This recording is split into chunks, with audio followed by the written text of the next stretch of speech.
Maldita reencarnação. Capítulo 88, Saindo do castelo. 1. Você realmente planeja ir para lá sem escolta? Quando Eugênio lhe disse que estava planejando ir para o sul, em vez de perguntar pelas razões de Eugênio, Genos não pôde deixar de questionar primeiro sua falta de escolta.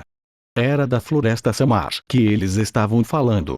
A maior selva de todo o continente. Apenas em tamanho, poderia competir com todo o território do Império Kieu, e havia inúmeras tribos vivendo em suas próprias nações dentro daquela vasta floresta. As tribos que ali viviam não eram receptivas às tentativas externas de civilizá-las. Localizadas nas profundezas da floresta, essas tribos tinham fortes traços duradouros que ajudaram a manter suas próprias culturas. Por centenas de anos, Kieu tentou negociar com esses nativos e, quando necessário, chegou a ameaçar o uso da força para garantir Samar como parte de seu território. No entanto, essas tentativas não deram muito certo. Samar era muito grande e havia muitos nativos para eles terem sucesso. Os povos indígenas, que viviam na floresta desde tempos imemoriais, desenvolveram suas próprias formas únicas de civilização. Era natural que preservassem seus próprios costumes ao invés de adotar a civilização dos de fora da floresta. A cultura da selva concentrava-se principalmente na feitiçaria e nos espíritos, bem como nos métodos de luta dentro da floresta tropical. Não apenas isso, mas os povos indígenas da Floresta Samar eram capazes de criar monstros como gado. Samar era de fato dividida em dezenas de estados tribais, mas quando confrontados pelo Império Kieu, eles se uniram para formar uma enorme coalizão tribal conhecida simplesmente como Samar e derrubar qualquer tentativa de colocá-lo sob o domínio de Kieu. No entanto, Kieu era um império. Se realmente quisesse, teria sido capaz de conquistar a Floresta Samar a qualquer momento. O que realmente os impediu de fazê-lo foi o fato de Elmut apoiar a liberdade das tribos Samar. Embora Elmut afirmasse que estavam defendendo a causa da liberdade, considerando as circunstâncias, havia muitos fatores que motivavam sua intervenção. Nos últimos 300 anos, Elmut vinha tentando recuperar sua reputação aos olhos do continente. Eles apoiaram os países mais afetados pela guerra e aceitaram imigrantes humanos. Eles permitiram que o Império Sagrado estabelecesse uma diocese em seu próprio território e até fecharam os olhos para o fato de que eles e a Aliança Antidemônios continuavam a implantar suas tropas nas fronteiras compartilhadas com Elmut. No entanto, a maioria dos países do continente ainda não havia reconhecido as intenções pacíficas de Elmut. Não era óbvio porque esse seria o caso. Reis demônios, povo demônio e bestas demoníacas eram muito perigosos para lidar. De qualquer forma, Samar era uma enorme floresta comparável em tamanho a todo o Império Kieu. Ao proteger Samar, Elmut obteve o reconhecimento de suas tribos. Outros países também estavam reforçando sutilmente o apoio de Elmut a Samar, pois não queriam que Kieu adicionasse essa vasta floresta ao seu já grande território. Desse modo, mesmo um império como Kieu foi deixado em uma posição em que não poderia mobilizar seu exército na grande escala necessária para conquistar Samar. Afinal, se tal mobilização ocorresse, Elmut certamente interviria. Aquele lugar é muito perigoso, insistiu Genos. Genos estava bem ciente de quão selvagens e perigosos os bárbaros da Floresta Samar podiam ser. As montanhas Utlas, onde o Castelo dos Leões Negros estava localizado, também faziam fronteira com a Floresta Samar ao sul. Embora tenham sido relativamente dóceis nos últimos tempos, os bárbaros de Samar historicamente fizeram várias tentativas de invadir Kieu atravessando as montanhas Utlas.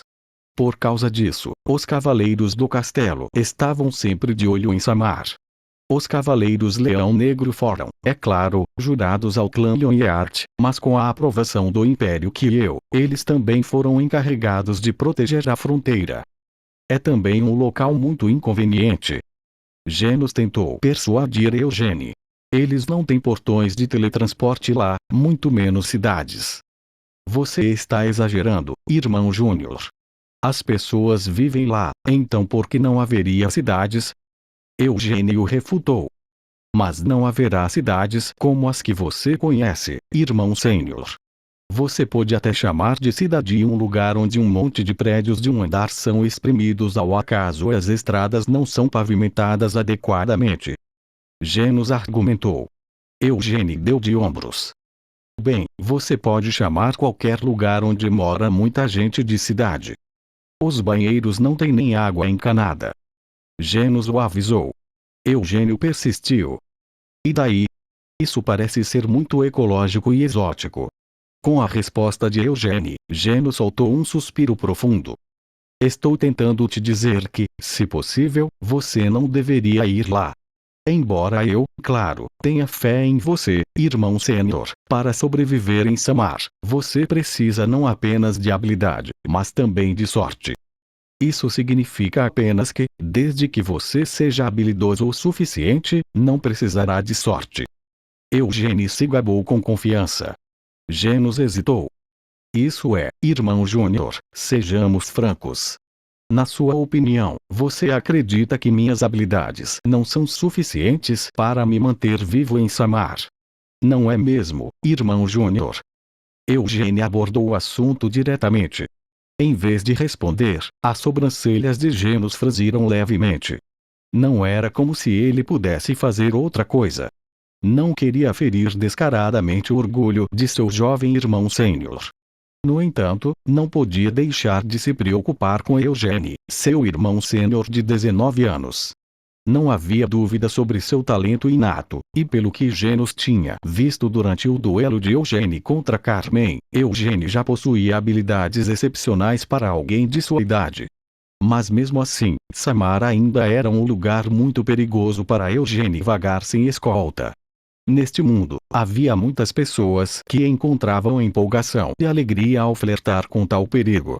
Todos os anos, ricos comerciantes e aristocratas em busca de uma experiência única gastavam muito dinheiro para recrutar acompanhantes e guias antes de entrar na floresta Samar. E todos os anos, sempre havia alguns que não voltavam de lá. Se tivessem sorte, poderiam retornar depois de serem forçados a pagar um resgate enorme, mas se estivessem sem sorte, era impossível recuperar seus corpos. Antes de vir aqui, já me disseram para não ir lá, porque aquele lugar é muito perigoso. Revelou Eugênio.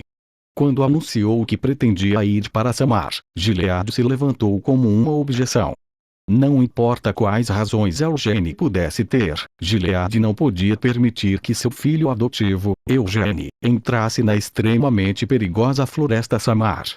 Surpreendentemente, Doines não se opôs tão ferozmente aos planos de Eugênio quanto Gilead. Dali a alguns meses, Eugênio também se tornaria um adulto. Isso significava que não seria mais uma criança que precisava ser seguida por seus pais. No entanto, Doines expressou suas preocupações sobre as armas que Eugênio decidiu pegar emprestado e levar com ele. Em uma situação tão incerta, foi Cristina quem lhe deu força para apoiar a decisão de Eugênio. Ela convenceu Gilead de que se ela, uma santa, acompanhasse Eugênio, a bênção de Deus certamente estaria com eles. Irmão Júnior, eu também não sou idiota. Não estou planejando ir para um lugar tão perigoso onde a morte é uma possibilidade muito real sem motivo. Vou para lá, porque preciso ir e também tenho confiança para me proteger.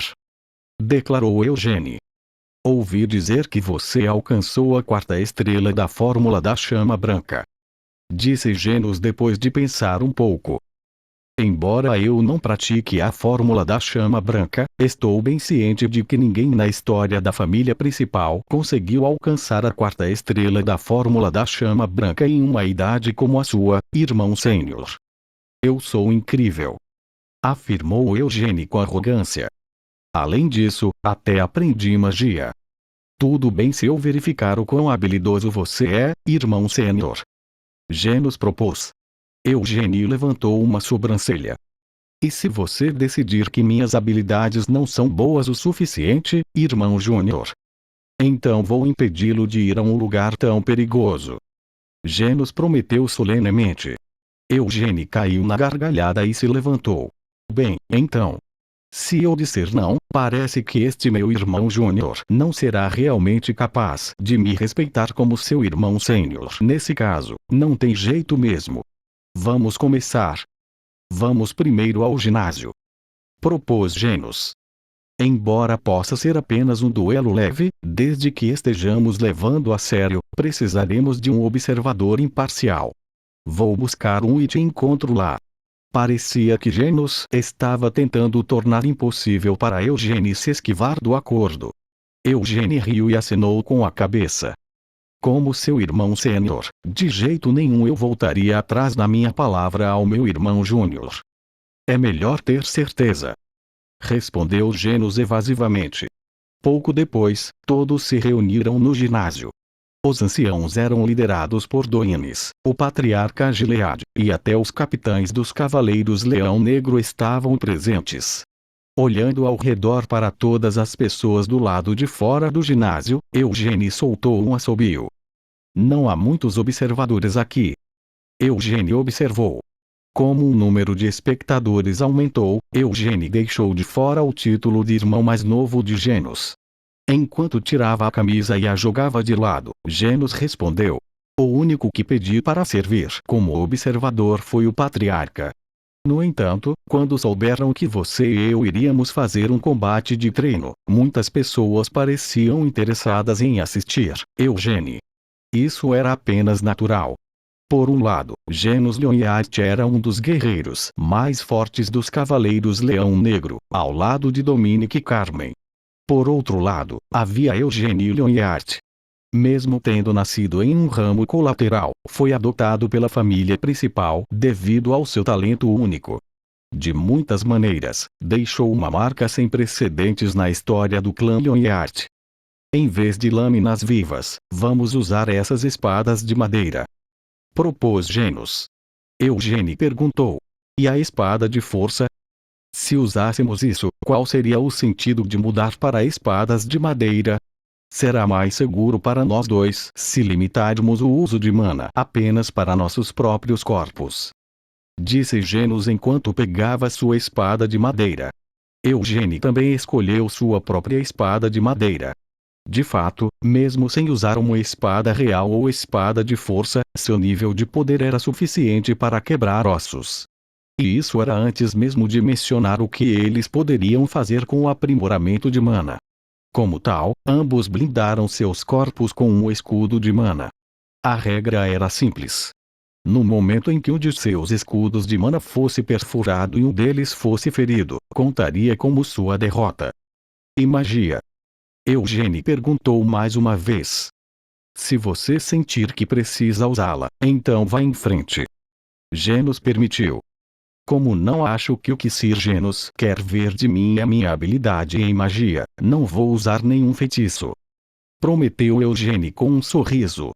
Sem reagir a essa resposta, Genos apertou sua espada de madeira e deu um passo para trás. Senhora Carmen.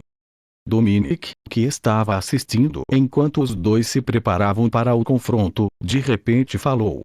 Acariciando o queixo, ele olhou de lado para Carmen e continuou falando. Como alguém que lutou tanto contra Sir Genos quanto contra Eugênio, o que você acha desse duelo? Os dois são parecidos, murmurou Carmen enquanto mastigava a ponta de um charuto apagado. Ela então segurou o charuto entre os dedos e cruzou os braços enquanto elaborava. Se não levar em consideração a magia dele, é impossível para aquele pirralho, Eugênio, enfrentar Genos. Ou pelo menos é assim que deveria ser, mas, honestamente, não tenho certeza. Você não tem certeza? Dominic repetiu. Sir Genos não está em uma posição em que possa dar o seu melhor. Esta é apenas uma batalha de treinamento, então ele não pode arriscar matar ou incapacitar seu oponente, especialmente quando esse oponente é um herdeiro da família principal. Carmen não podia ter certeza de como esse duelo iria se desenrolar. Era porque ela tinha uma sensação estranha, difícil de explicar. Uma técnica de defesa que era capaz de desviar todos os ataques. Tal habilidade poderia até ser considerada a especialidade de Genos. No entanto, Eugênio também poderia usar uma técnica semelhante.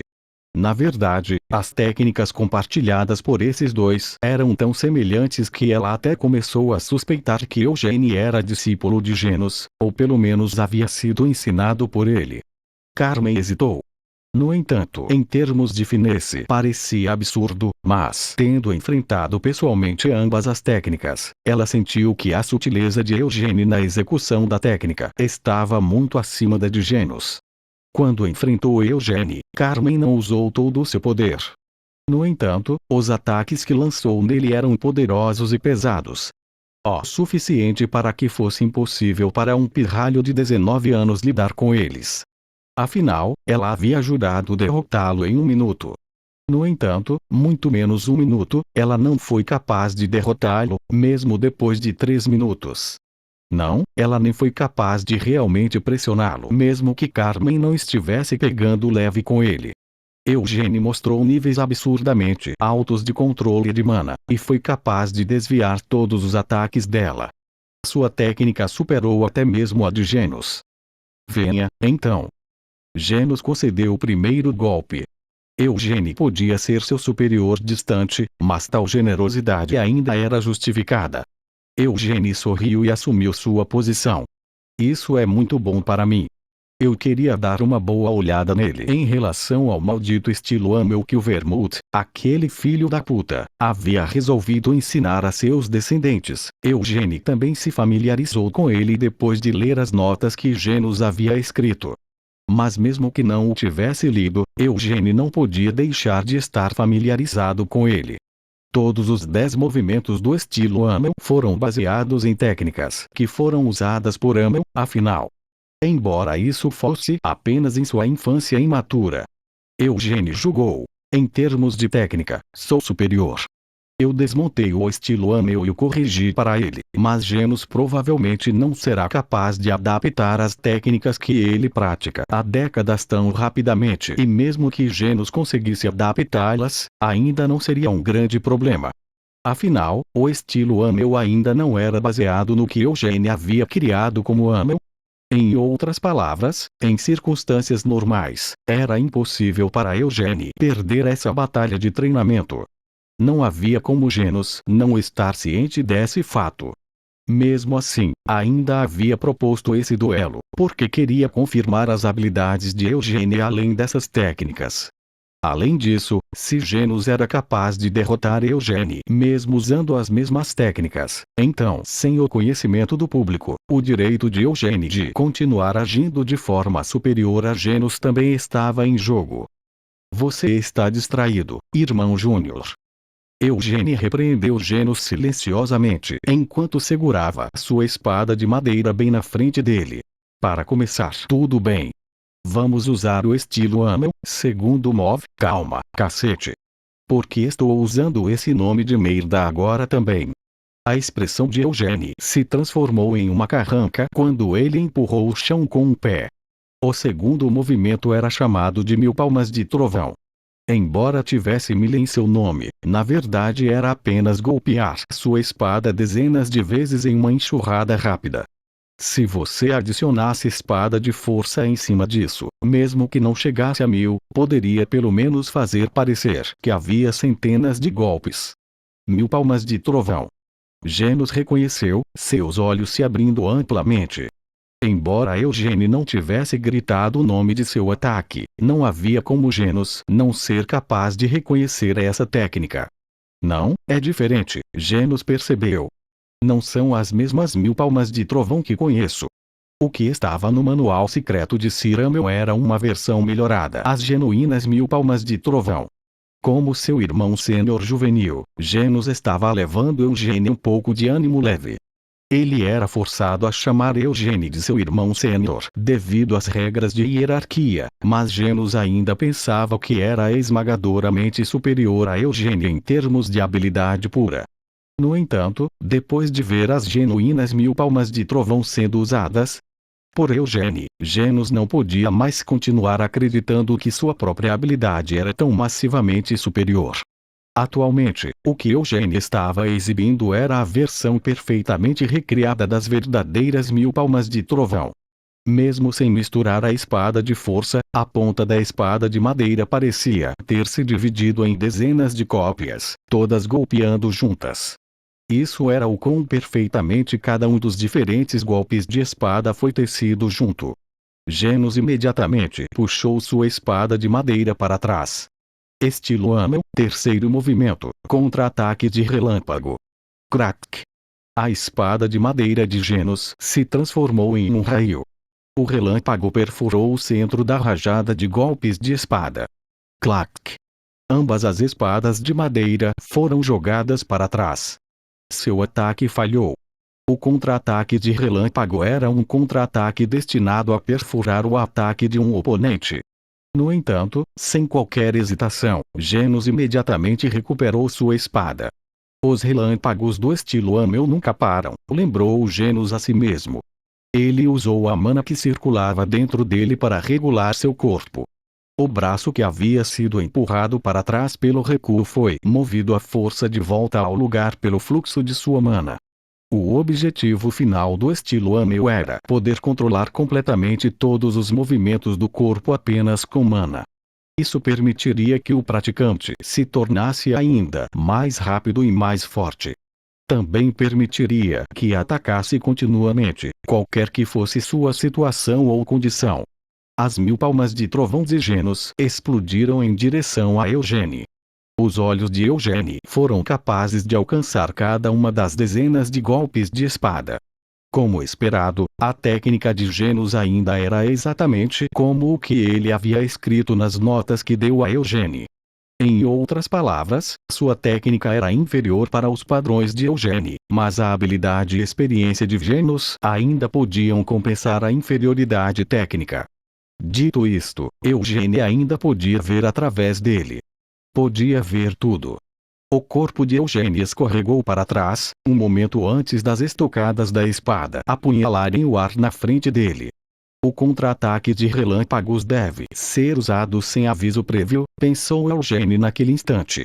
Calma, porra, não é contra-ataque de relâmpagos, e maldito filho da puta, Vermouth, os nomes que ele inventou continuam aparecendo na minha cabeça. O relâmpago disparou. O contra-ataque de Eugene foi mais suave e sutil que o de Genos. Genos percebeu que era impossível parar esse ataque que já havia perfurado seu peito. Então este é o verdadeiro contra-ataque de relâmpagos. Genos teve tempo para refletir. Em vez de tentar derrubar o ataque, Genos julgou que a melhor maneira de lidar com isso era recuar. De fato, isso permitiu que escapasse por pouco do ataque, e então a espada de madeira de Genos se agitou. Estilo Amel, quarto movimento, Fúria Azura. Este estonteante golpe de espada, que Moron descreveu como exatamente como um azurá, varreu o ar. Eugene apertou o braço da espada com força contra o corpo e mergulhou no golpe da espada. Fazendo uso do aparar, suas espadas de madeira colidiram uma com a outra, e Eugene conseguiu passar. Tendo derrubado o golpe de espada mais próximo, a espada de madeira de Eugene girou em sua mão.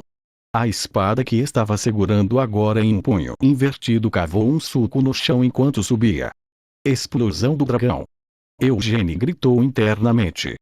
A explosão do dragão com a qual Genos estava familiarizado exigia que o usuário condensasse a espada de força e depois a deixasse explodir com um golpe. Embora não pudessem usar a espada de força em sua batalha atual, a forma desse ataque era definitivamente a explosão do dragão. A técnica que Genos escolheu para enfrentar esse ataque foi o fim da linha. A espada de madeira de Genos subiu alto no céu, depois caiu como a lâmina de uma guilhotina. Crash! Era impossível acreditar que tal som pudesse ter vindo de duas espadas de madeira colidindo. Quando a mana cobrindo seus corpos colidiu por chegar tão perto, o chão tremeu com a força dela. Com esta visão, os rostos de seus espectadores ficaram cobertos de espanto. Não importava quantas cartas Genos estivesse segurando em sua manga, Eugene, de 19 anos, ainda era capaz de combatê-lo em uma batalha equilibrada. Aquele maldito monstruoso! Cian pensou enquanto seu queixo caía. Quando soube que Eugênio ia treinar com Genos, Cian esperava que Eugênio sofresse uma surra. Ele tinha vindo ali, porque queria ver tal visão pessoalmente, com seus próprios olhos, mas o que diabos estava acontecendo? Se fosse eu já teria caído, admitiu Cian. Isso é um absurdo. Ele não está sendo empurrado para trás nem um pouco, apesar de lutar contra um capitão dos Cavaleiros Leão Negro. Sua garganta parecia ter secado e as pontas dos dedos se contraíam esporadicamente. Cian sentiu o desejo de pegar imediatamente uma espada de madeira e pular para a luta junto com eles. Claro que sabia que não seria capaz de aguentar nem por um momento e só acabaria desmoronando no chão gemendo lamentavelmente, mas parecia que ainda seria capaz de obter algo fazendo isso. Cian admitiu dolorosamente: eu sou fraco. De muitas maneiras, me falta muito ainda. Mas e daí? Esquecendo até mesmo de piscar durante tudo isso, Cian assistiu avidamente ao duelo. Embora não fosse capaz de lutar ao lado deles, concentrando-se em assistir aquilo do lado daquele jeito, as técnicas de Eugênio e Genos estavam sendo lentamente absorvidas pela cabeça de Cian. Não posso romper, percebeu Genos, sentindo uma admiração que superou sua leve surpresa. Era impossível para ele dominar Eugênio, mesmo com a força que Genos estava mantendo em reserva. Muito menos sobrecarregar Eugênio. Genos sentiu como se estivesse sendo lentamente empurrado para trás. As coisas que realmente o estavam afetando eram o aparar de mana e o contra-ataque de relâmpago de Eugênio. Em um estado como esse, onde era forçado a se abster de usar toda a sua mana, Genos não tinha a confiança de que poderia exibir suas técnicas adequadamente do jeito que Eugênio estava fazendo. Esta era a prova do controle de mana superior de Eugênio. Estilo Amel, sexto movimento, Ciclone. A rotação adicionada ao golpe de espada de Eugênio torceu o caminho da espada de Genos, então imediatamente fluiu para o movimento de uma fúria azura.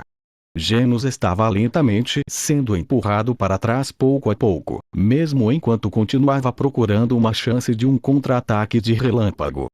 Quando finalmente foi capaz de enviar um relâmpago, no entanto, o relâmpago que o atirou de volta foi mais rápido que o de Genos. Crack! Embora Genos imediatamente tenha torcido seu corpo para fora do caminho, a espada de madeira de Eugênio conseguiu passar levemente pelo ombro de Genos. Incrível!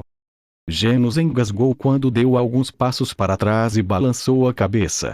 Seu escudo de mana ainda não havia sido perfurado, mas Genos aceitou que não havia sentido em continuar esse duelo. Ter que admitir uma derrota assim na frente de tantas pessoas deveria ser humilhante, tanto como cavaleiro quanto como alguém da geração mais velha. No entanto, Genos não sentiu nenhuma pitada de vergonha em admitir sua derrota. Em vez disso, realmente admirava e respeitava Eugênio ainda mais por isso. Genos sentiu que respeitar Eugênio era o mesmo que respeitar Amel, a quem Genos reconhecia como seu grande mestre. Eugênio era o irmão sênior de Genos, bem como o verdadeiro sucessor do estilo Amel. Genos declarou: perdi. Você realmente é incrível. Embora estivesse prestes a gritar irmão sênior, já que havia tantos olhos observando-os, Genos teve que se conter. Quando Genos largou sua espada de madeira e caminhou até Eugênio, ele agarrou os ombros de Eugênio com lágrimas brilhando em seus olhos. Por que diabos você está chorando? Foi a primeira pergunta de Eugênio. Eu estou com conjuntivite. Às vezes, as lágrimas acabam fluindo assim. Enquanto Genos olhava para o céu para evitar que suas lágrimas fluíssem, ele abraçou Eugênio com força. Esse foi um comportamento bastante constrangedor, mas vendo como as lágrimas de Genos eram de pura emoção, Eugênio simplesmente não conseguia afastá-lo. Isso é ótimo. Carmen suspirou, enquanto admirava o abraço emocionado dos dois homens, bem como o cavalheirismo de Genos em estar disposto a admitir que seu júnior muito mais novo o havia derrotado. Ela colocou o charuto que estava segurando nas mãos de volta na boca, depois tirou as luvas de couro e começou a bater palmas. Clap, clap, clap, clap, clap, clap. Assim que Carmen começou a bater palmas, todos os outros que estavam assistindo começaram a bater palmas também. Mesmo Cian, que tinha os olhos bem abertos enquanto observava o duelo, bateu palmas vigorosamente quando sentiu uma emoção ardente em seu peito. Eugênie, você pode ser um filho adotivo, mas certamente se tornará orgulho de todo o clã Lyonheart, pensou Gilead com admiração por Eugênie. Quando Eugênie disse que queria ir para Samar, Gilead sentiu que definitivamente não podia permitir que o garoto fosse para lá. Foi por isso que, uma vez que soube que Eugênie iria duelar contra Genos com esta viagem em jogo, Gilead estava disposto a vir até ali e agir como um observador. Em seu coração, esperava a derrota de Eugênie. Se necessário, Gilead estava preparado para intervir no meio do caminho e anunciar a derrota de Eugênie o mais rápido possível. Estava determinado a proteger seu filho de ir a um lugar tão perigoso, mesmo que isso significasse recorrer a tais medidas. Mas não foi capaz de fazer isso. Não houve nenhuma chance para ele fazer isso. Embora já tivesse visto um pouco disso durante a luta de Eugênie contra Carmen, desta vez ele foi capaz de avaliar adequadamente o quanto a habilidade de Eugênie havia crescido ao longo dos anos. Agora, Eugênie não era mais um jovem leão que precisava ser abrigado em seu abraço e protegido. Ele era um leão maduro que não enfrentaria nenhum problema, mesmo que deixasse o orgulho para se tornar independente. De fato, eu não estava enganado sobre ele. Gion também se sentiu profundamente comovido. Desde quando se conheceram na propriedade principal, Gion havia lutado contra Eugênie várias vezes ao longo dos anos. Embora também tenha ensinado esgrima para Cian e Ciel, não foi capaz de ensinar nada a Eugênie. A criança já sabia fazer tudo antes mesmo de Gion começar a ensiná-lo. Não era só isso. Sempre que faziam esse tipo de combate de treino, Gion nunca sentiu como se estivesse em vantagem sobre Eugênie. Ele agora não podia deixar de admitir que não era apenas um sentimento, era um fato. Aquele garoto nasceu com um instinto inacreditável para a batalha. Ele podia fazer julgamentos precisos, não importava a situação, e seu corpo reagia imediatamente. Tenho um mau pressentimento sobre isso, Ciel pensou emburrada. Embora estivesse batendo palmas, seus olhos estavam olhando para outro lugar além de Eugênie. Especificamente, ela estava olhando para Cristina Rogeris, que estava olhando fixamente para Eugênie com as mãos cruzadas na frente do peito em vez de aplaudir. Aqueles olhos pareciam conter uma emoção que era completamente diferente de admiração ou espanto por Eugênie, embora Ciel não conseguisse descobrir o que era esse sentimento. Como tal, Ciel não pôde deixar de não gostar de Cristina.